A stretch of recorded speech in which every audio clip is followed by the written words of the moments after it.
But as a multiracial person, I think I do also get these really bizarre experiences where people want to inform me about my own race. Like, I remember in like 3rd grade, one of my best friends came up to me and he was like, you know, you're Black, right? And I was like, yeah, like, I know. And like, when I look back, it felt like dripping in his words was kind of like, not just, you know, you're Black, but like, you know that you're inferior. Like, remember that you're inferior. And I even remember like in 3rd grade being sort of like defensive, like, oh, like, I don't want to admit to this, but I guess it's true. And so it was like really strange because I don't think I had the vocabulary or the understanding to realize the implications of his comment where he was reminding me that I was Black and all the things that come with being Black or being perceived as Black in our society, which were so negative. And then actually, like, another racial experience that I had was I was at my friend's, she's Jewish, and it was Passover and she invited me over.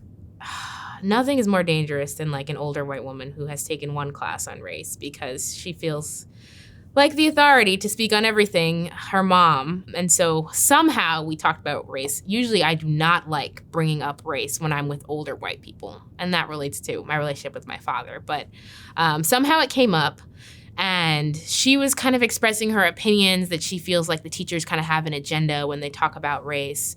And then she turns to me and it was like all these white people in her family, my friend who's like half Asian, half white, and then me, and she says like, Marisa, you know, if you were alive like a century ago, you would have been a slave. And I was like, this is so awkward and so uncomfortable. Like, I don't even know what to do with this. And so like, there was like a pause where everyone was silent after she told me that like, I would have been a slave. And then I was just like, I know, Gloria.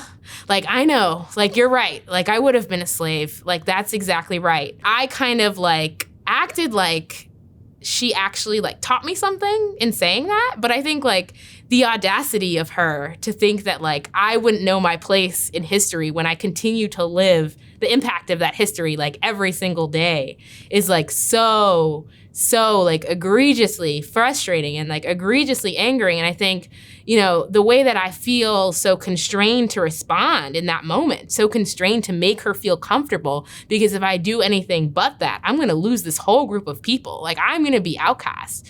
And so it felt like really hard. Like, I was so like stuck. Like, in one way, I could save face for her, maintain my relationships here, but kind of sacrificing my identity a little bit and like my dignity a little bit. And that's kind of the way that I chose to handle that situation, because I felt like if I was like, Gloria, who the hell are you to tell me that I would have been a slave? Like, I have been living for like 20 years at that time, like as a Black person in the United States. Like, who are you to tell me this? That just would not have been received very well in that whole entire place. So that's the choice that I made. But I think that to me feels like a very multiracial experience where you have white people telling you about your identity because it's assumed that you might not know because you're multiracial and not like monoracial Black per se. I'm really mad. Even like mad at myself a little bit, I think, like a little bit disappointed as I look back in the experiences and realize like how it's really been a privilege in some ways, how I know how to do whiteness and make white people comfortable and do all these things that don't challenge white people, but it comes at a sacrifice to me. And like, I don't know, even in saying that, I realize that that becomes my chosen way of navigating these spaces a lot of times, to like keep white people comfortable because I know how. And not all people of color can or have been socialized in that way, but like it really does feel like I give something up in making those decisions. It's not like a perfect at all coping. So I think I feel like disappointment in myself for what I have to give up to maintain relationships, to fit in, to have people like me, specifically like white people. And I feel really just mad, like incredulously mad, I'll say, at a comment like that. It makes me a little bit mad at my friends too, because I almost wish that they, as like people that weren't the target of this, could have been like, come on, don't say that. But I think there's also like an aspect of age that goes on there too, where it's like when it's older people, it feels like a lot harder to call out. And so there's a sense of like resignation, surrender, like, a bit of powerlessness, because I feel like what would be optimal in that situation would be for her to like own that was kind of shitty to say and like start questioning the way that she interacts with me as an African descended person. But like, I don't think that there's anything that I would have said to get her to that point, because she wasn't ready to be at that point herself. It is so vivid, even as I recollect it and remember the silence that happened after, like the deafening silence where I think all of these thoughts probably ran through my head as to what I should or could say in that moment.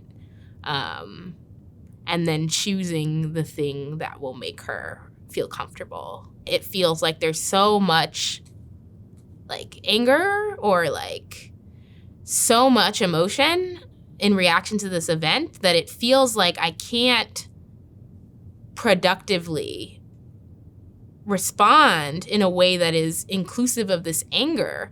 So I'm almost trying to overcompensate and shut down that reaction and give like the most docile response that I can, because I'm scared of it. I'm scared of it in myself.